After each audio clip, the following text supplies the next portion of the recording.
तो जब काशिफ़ अपने बच्चों और बीवी को अपनी नानी के अब्बू की कहानी सुनाकर ख़त्म करता है तो वो देखता है कि वो सभी पूरी तरह से डरे हुए हैं। फिर उसके बाद काशिफ़ कहता है, चलो बच्चों अब सो जाओ, कल स्कूल भी तो जाना है ना आप लोगों को। तभी उसके बच्चे कहते हैं, अरे पापा आप भी कितने बुद्धू हो, अरे कल तो संडे है। तो काशिफ़ कहता है, अरे सॉरी यार, मुझे याद नहीं रहा यार बच्चों, क्योंकि कहानियों में इतना मैं गुम हो गया कि मुझे इतना ये भी नहीं पता चला कि कल संडे भी है। फिर इसी तरह की बात करते करते वो सभी सो जाते हैं।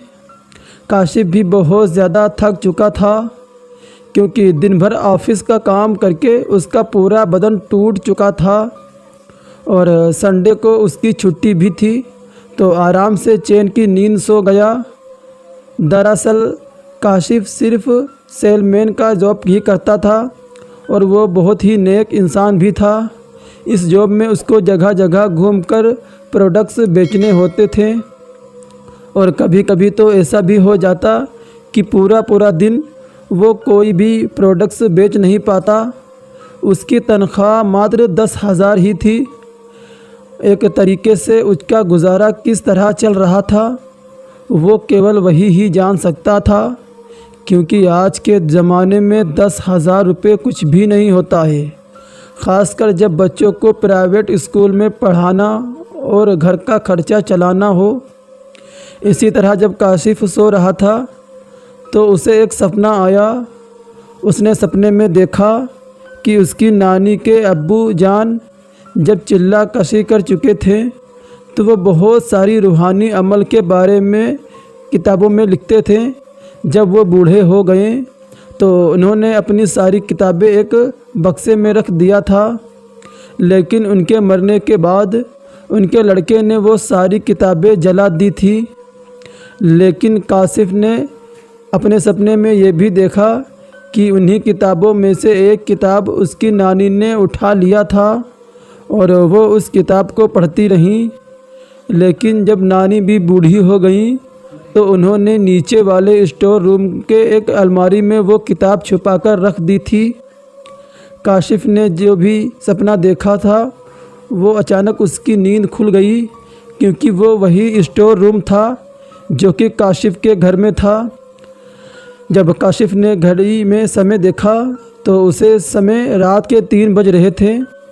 काशिफ़ को लगा कि ये केवल बस एक सपना है और वो फिर से सो गया। फिर सुबह 9 बजे उसकी बीवी ने उसको उठाया और कहा, अरे सुनते हो जी, आज संडे है तो क्यों ना आज आप स्टोर रूम की सफाई ही कर दो, बाकी घर की साफ़ सफाई मैं ही कर दूँगी। काशिफ़ ने अंगड़ाई लेते हुए कहा, अच्छा ठीक है मेरी माँ, रुक जाओ कर देता हूँ। इसके बाद काशिफ़ उठा और स्टोर रूम का दरवाज़ा खोलकर साफ़ सफाई करने लगा। वो रात वाले सपने के बारे में बिल्कुल भी भूल चुका था।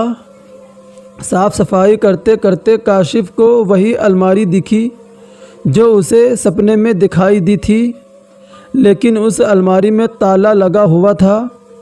काशिफ़ ने उस ताले की चाबी इधर उधर ढूंढी, लेकिन उसकी चाबी कहीं नहीं मिली।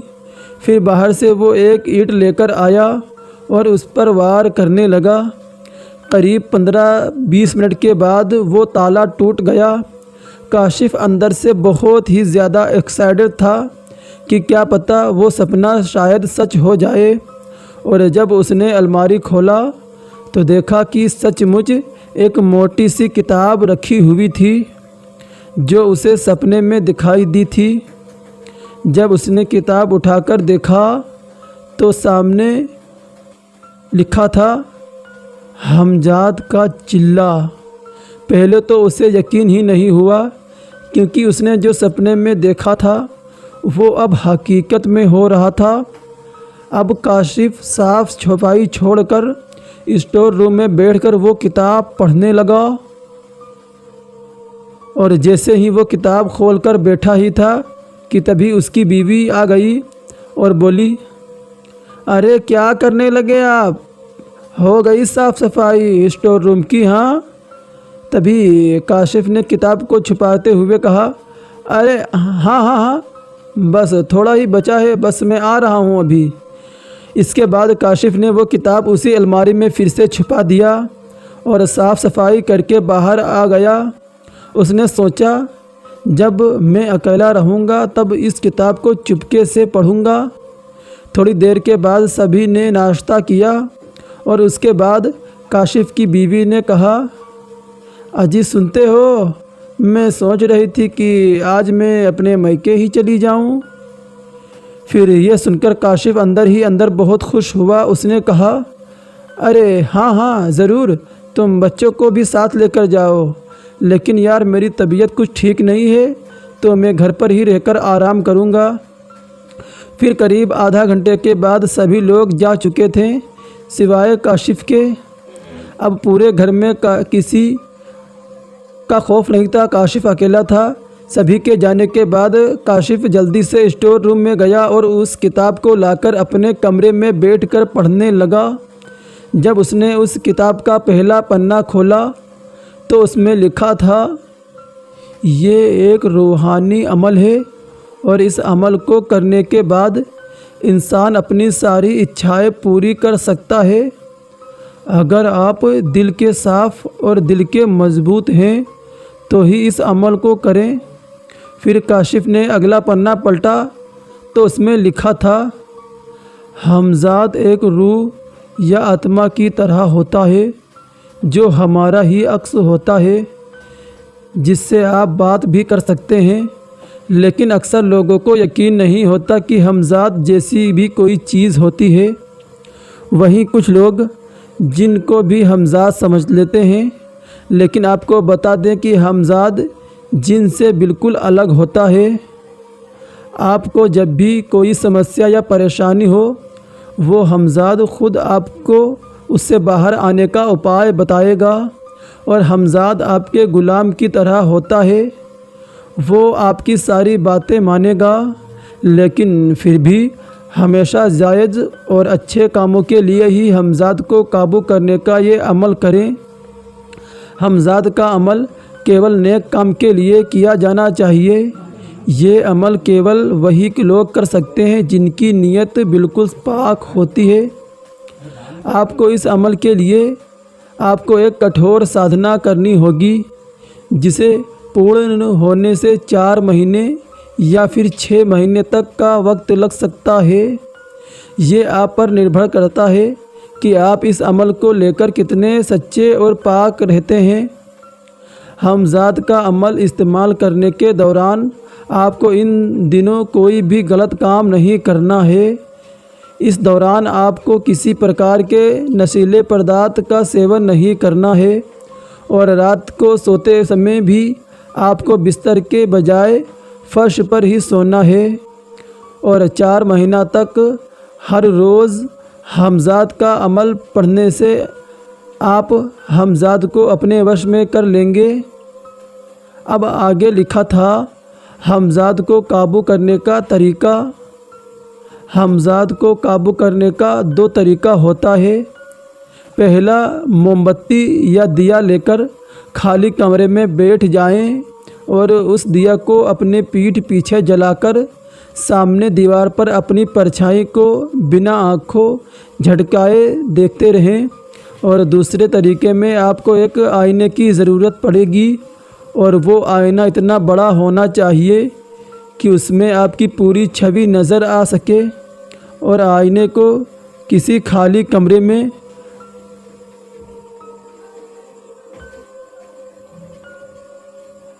पूर्व दिशा की दीवार पर लगा दें और उसे आईने को बिना आँख झटकाए देखते रहें और साथ ही नीचे दिए हुए वजीफ़ा को पढ़ते रहें।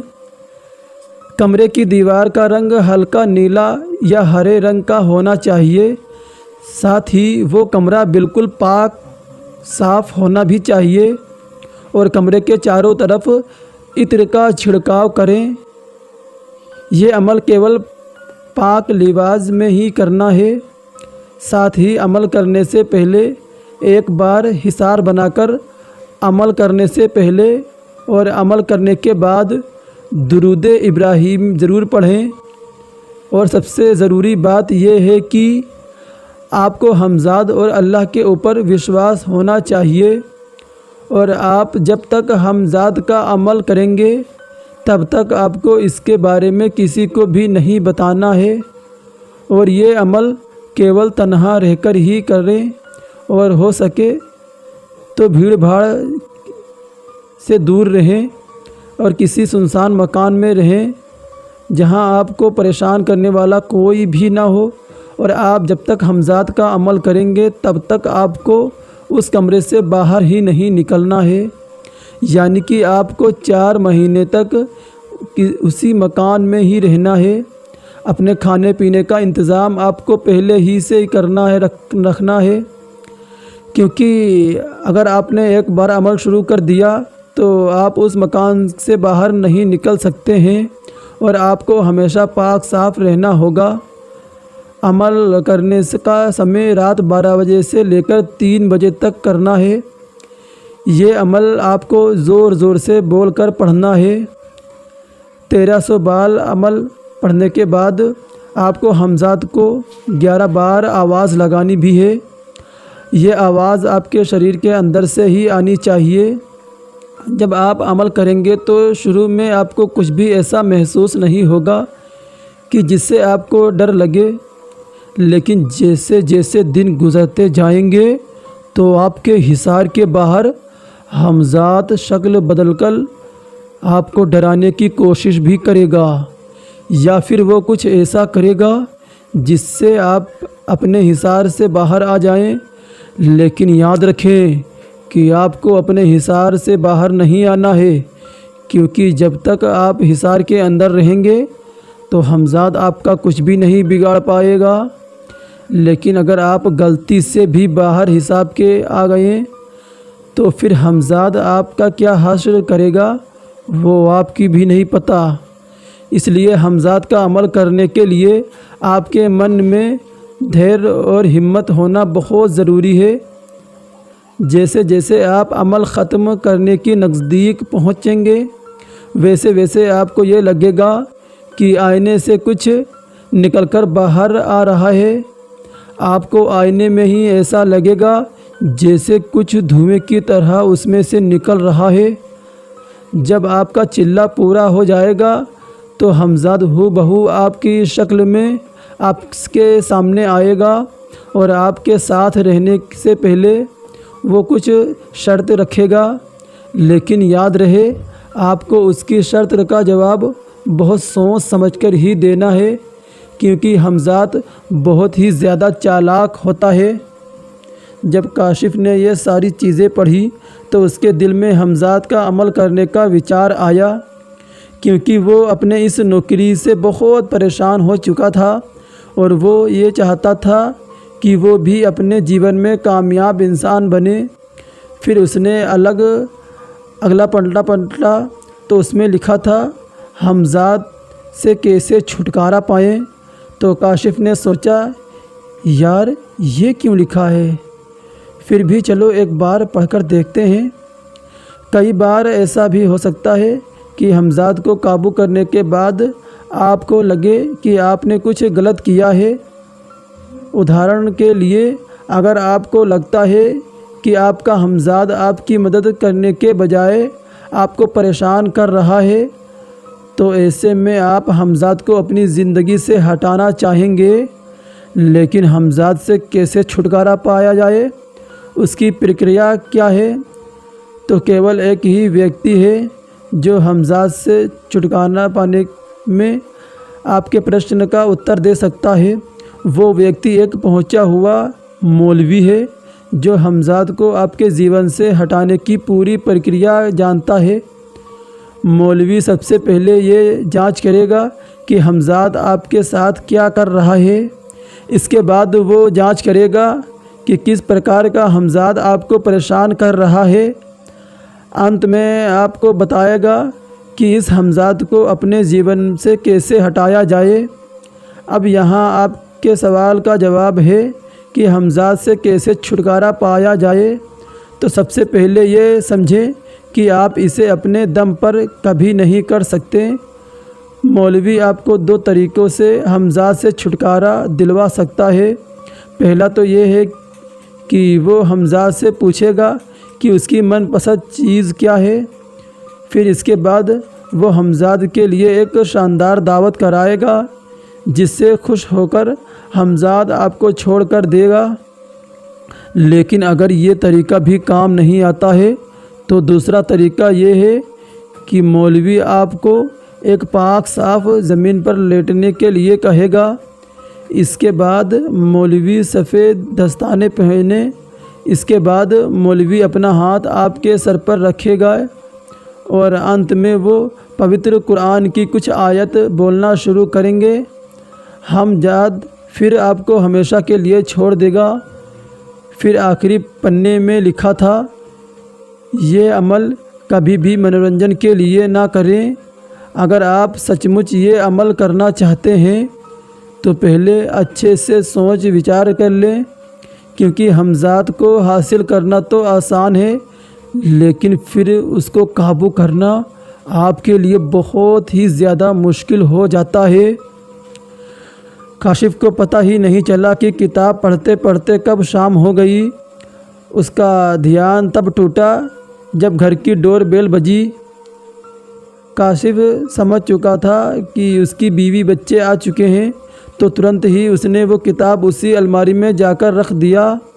लेकिन अब काशिफ़ के दिमाग में यही चल रहा था कि वो हमज़ाद को काबू करेगा। लेकिन दिक्कत बस यही थी कि उसे 4 महीनों तक अपने घर वालों से दूर रहना पड़ेगा। और अब वो यही सोच रहा था कि आखिर वो क्या बहाना बनाए ताकि वो कहीं बाहर सुनसान जगह मकान लेकर वहाँ से हमज़ाद का अमल शुरू कर सके। फिर अगले दिन काम के बहाने से काशिफ़ घर से निकल गया, लेकिन वो काम पर नहीं गया और वो दिन भर किसी सुनसान जगह मकान की तलाश में निकल गया और आखिरकार उसे शहर की भीड़ भाड़ की ज़िंदगी से दूर एक सुनसान जगह पर एक मकान मिल ही गया जहाँ केवल 2-3 ही घर थे, वो भी बहुत दूर दूर। घर आने के बाद काशिफ़ ने अपनी बीवी से कहा, मुझे काम के सिलसिले से 4 महीने बाहर रहना होगा। फिर उसकी बीवी ने कहा, ऐसा तो पहले कभी नहीं हुआ, तो फिर आज क्यों ऐसा कर रहे हो? लेकिन काशिफ़ ने कहा, अरे अब इसमें मेरी क्या गलती है? हाँ, मुझे थोड़ी ना पता था कि मुझे इतने दिनों के लिए घर से बाहर रहना पड़ेगा। फिर इसके बाद दूसरे दिन काशिफ़ दूसरे दिन उस मकान की ओर निकल पड़ा और पहले से ही उसने 4 महीनों का राशन उस मकान में भर लिया था। साथ ही मकान मालिक को उसने 4 महीने का किराया एडवांस में दे दिया था ताकि मकान मालिक उसको आकर परेशान ना कर सके। और वो मकान केवल एक मंजिला था जिसमें केवल एक ही कमरा था, तो उस पूरे मकान में काशिफ़ अकेला था। उसके बाद जैसा किताब में लिखा था, काशिफ़ ने ठीक वैसा ही हमज़ाद का अमल करना शुरू कर दिया। उसने एक गोल हिसार बनाया और अपनी पीठ पीछे एक दिया जलाकर सामने अपनी परछाई को गौर से देखने लगा और साथ ही वो वजीफ़ा पढ़ने भी लगा जो उस किताब में लिखा था। ऐसा करते करते काशिफ़ को 1 हफ़्ता हो गया, लेकिन अभी तक उसको ऐसा कुछ भी महसूस नहीं हुआ जिससे उसको डर लगे। काशिफ़ को बहुत ही बेचैनी होने लगी थी, क्योंकि जो इंसान हमेशा इधर उधर घूम के काम कर रहा हो वो 1 हफ़्ते से एक कमरे में बंद है, तो आप सोच सकते हैं कि उसकी क्या हालत होगी। आज काशिफ़ का 25वां दिन था और आज रात उसको ऐसा महसूस हुआ कि कोई छत पर बहुत ज़ोर ज़ोर से कूद रहा है, लेकिन उसे पूरे मकान में काशिफ़ अकेला ही था, तो कूद कौन रहा था? काशिफ़ समझ गया कि ज़रूर ये हमज़ाद ही होगा। अब वो थोड़ा खुश हुआ और मन लगाकर वो अमल करने लगा। इसी तरह करते करते 1.5 महीना हो गया और अब उसको हिसार के बाहर कभी उसको जंगली जानवर तो कभी ऐसे इंसान दिखाई देते जिनके सर पर सींग होती, और वो सभी इंसान आग से ऐसे खेल रहे होते जैसे बॉल से खेल रहे हों, और वो आग उछाल उछाल कर काशिफ की तरफ फेंक रहे थे। लेकिन हिसार के पास आते ही वो गायब हो जाता। तो कभी ऐसा दिखाई देता कि कुछ लड़कियां बिना कपड़ों के खड़ी हुई हैं और वो काशिफ को अपनी तरफ बुला रही हैं। वो लड़कियां दिखने में इतनी ज़्यादा खूबसूरत थी कि एक पल के लिए काशिफ में भी मन उनकी ओर जाने के लिए किया, लेकिन फिर उसे याद आया कि नहीं, मुझे अपने हिसार से बाहर नहीं निकलना है। और कभी कभी तो ऐसा भी दिखाई देता कि एक ट्रेन बहुत तेज़ी से काशिफ की तरफ हॉर्न बजाते हुए आ रही है। ट्रेन की आवाज़ इतनी तेज़ थी कि काशिफ के कान से खून निकलने लगा, लेकिन फिर भी काशिफ ने हर नहीं मानी। वो लगातार हमजाद का अमल करता रहा। जब 3 महीने हो गए तो काशिफ ने देखा कि उसके सामने उसी हमजाद हिसार से कुछ ही दूर पर खड़ा है, और वो हमजाद हाथ में मिठाई का डब्बा लिए हुए है, और वो काशिफ को देखकर बोलता है, अरे मेरे दोस्त काशिफ, मैं तुम्हारा दोस्त हमजाद हूँ और आपसे मैं हमेशा तुम्हारे ही साथ रहूँगा और तुम्हारी सारी इच्छाएं पूरी भी करूँगा। लेकिन काशिफ ये सोचता है कि हमजाद इतनी जल्दी मेरा दोस्त कैसे बन गया।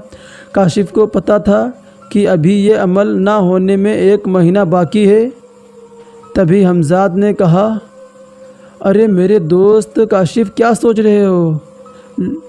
लो हमारी दोस्ती की मिठाई खाओ। तो काशिफ ने कहा, अरे तुम ही चले आओ ना इधर। तो हमजाद ने कहा, क्या मेरे दोस्त तुम भी ना? अरे दोस्ती की खातिर उठ नहीं सकते क्या? थोड़ी ही दूर है, आओ मेरे पास, मैं तो तुम्हारा दोस्त ही हूँ ना। काशिफ अंदर ही अंदर बहुत खुश होने लगा और उसे लगा कि हमजाद उसके काबू में हो चुका है। लेकिन कहीं ना कहीं काशिफ को ये भी पता था कि ये अमल पूरी नहीं हुआ है। लेकिन अपने हमजाद को सामने देखकर वो बहुत ही खुश था और वो हिसार से बाहर निकलकर मिठाई खाने हमजाद के पास चला गया। और यही काशिफ ने बहुत बड़ी गलती कर दी थी। जैसे ही वो हमजाद के पास गया तो हमजाद ने उसे इतना मारा, इतना उठा कर पटका कि उसकी हालत ही ख़राब हो गई। हमजाद ने उसके शरीर का ऐसा कोई भी हिस्सा नहीं छोड़ा जहां उसकी हड्डी सही सलामत बची हो। काशिफ पूरी तरह से अधमरा हो चुका था और वो समझ चुका था कि ये हमजाद की एक ही चाल थी। इसके बाद हमजाद वहाँ से गायब सा हो गया। कुछ घंटे ऐसे ही पड़े रहने के बाद काशिफ को सुबह होश आया तो किसी तरह ज़मीन पर रेंगते रेंगते उसने दरवाज़ा खोला और अपने बगल वाले मकान में जाकर लोगों से मदद मांगी। उन लोगों ने उसे अस्पताल में भर्ती करवा दिया और जब ये बात काशिफ की बीवी को पता चली तो वो भागते हुए काशिफ से मिलने चली गई। उसकी बीवी ने पूछा, आपकी ये हालत कैसे हो गई? तो काशिफ ने बहाना बनाते हुए कहा, अरे बाबा, मेरा एक्सीडेंट हो गया था। लेकिन काशिफ मन ही मन ये समझ चुका था कि हमजाद को काबू करना बहुत ही मुश्किल है। दोस्तों, अगले एपिसोड में हम जानेंगे कि क्या काशिफ हमजाद को दोबारा हासिल कर पाएगा या फिर काशिफ यहीं हॉस्पिटल में ही दम तोड़ देगा या फिर सही सलामत हॉस्पिटल से घर जाएगा। और आगे कहानी काफ़ी ज़्यादा इंटरेस्ट होने वाली है, तो प्लीज़ इस कहानी को लाइक करें और छोटा सा कमेंट ज़रूर दें और हमारे चैनल को सब्सक्राइब करें और बेल आइकन को भी दबाइए ताकि हमारी जो नई वीडियो अपलोड हो सबसे पहले आप तक नोटिफिकेशन पहुंच सके। तो फिर आपसे मुलाकात होगी एक और नई वीडियो में। तब तक के लिए bye bye and take care.